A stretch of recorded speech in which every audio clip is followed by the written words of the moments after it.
Amid the misty mountains, James's voice still echoed, hoarse, desperate. "Diep!"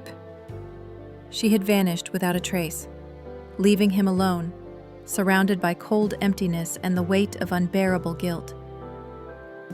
But when the police finally captured John, one thing he said made everyone hold their breath. Could it be that Diep is still alive?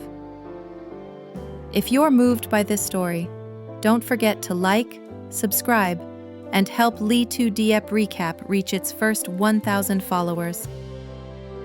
In a small cafe at the edge of the village, James sat silently beside a can of drink, still cold to the touch.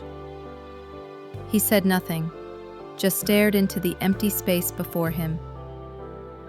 Faint light filtered through the dusty window, falling across his tired face. The hollows under his eyes deepened by too many sleepless nights. After a while, he picked up his phone and dialed a familiar number. "The number you have dialed is currently unreachable," the operator's voice repeated, steady and cold, almost cruel. He paused, drew a deep breath, and called again, as if one more try might somehow make Diep pick up. But there was only silence. Unable to bear it, James stood up and rode off. His motorbike rolled along the winding red dirt road that led into the mountains. On both sides, wild grass and tangled vines swayed in the wind, a wind that howled past his ears like the distant voice of the past. Every place he stopped, every glance he cast, carried a flicker of fragile hope, only to be extinguished by the quiet shake of a stranger's head. People went on with their work while he kept walking, silently, like a shadow lost in the daylight. Through the village, through the forest, past small, lonely houses. James's footsteps never stopped. Each answer, "Haven't seen her, don't know," cut into him like invisible blades, slowly draining his strength away. His shirt was dusty, his shoes caked in mud, yet he kept going, walking like a man who no longer had a road back. At times, he stopped by the roadside, looking up at the hazy sky. In his eyes, both defiant and hollow, was the silent question, "Are you still out there, Diep?"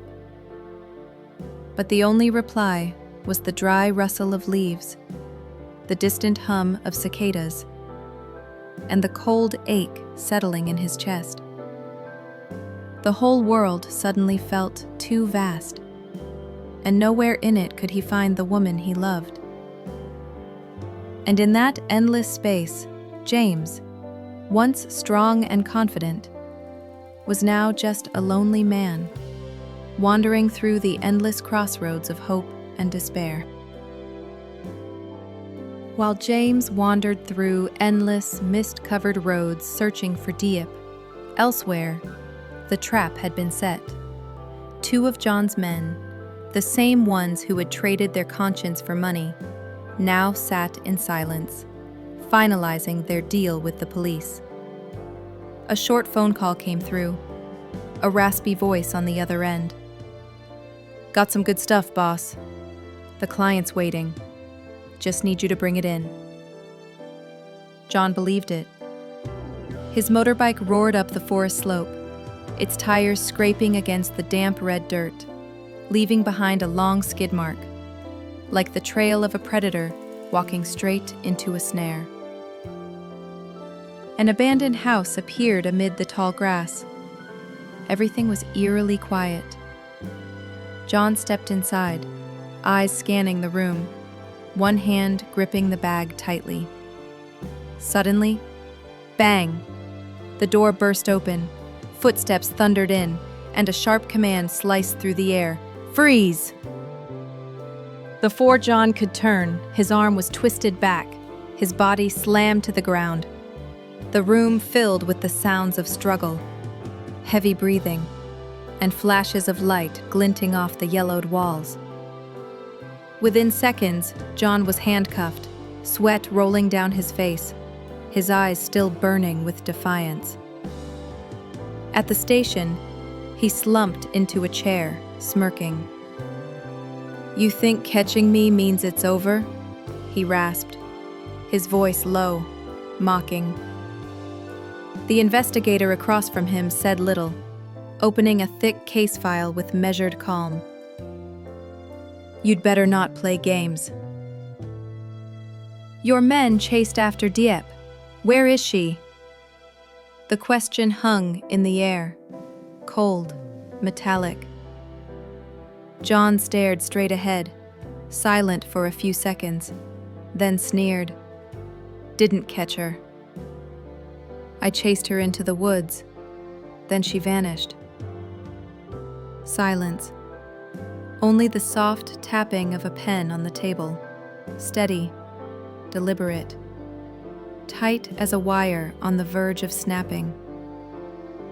A brief confession, but enough to spark the faintest flame of hope. Somewhere out there, Diep might still be alive.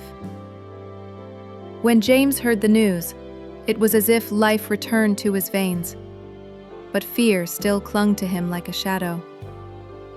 Because deep in that misty forest, where was Diep now? The news of Diep's disappearance struck the house like a blade, tearing through a place once filled with laughter. When James told his mother, she collapsed right there in the living room. For the rest of that long night, she said nothing, only sat in silence, eyes swollen, staring out the window where the wind still blew, but the girl she had come to love as her own was nowhere to be found.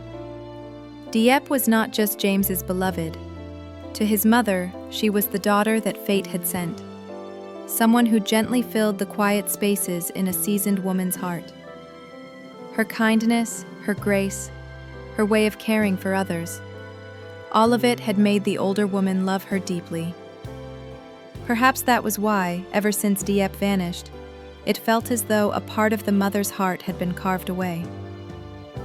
The next morning, unable to stay still, she got on her motorbike and rode off, through mountain passes and winding slopes, searching every place she thought Diep might have gone. Light rain fell across her shoulders, the wind stung her face, but she kept going.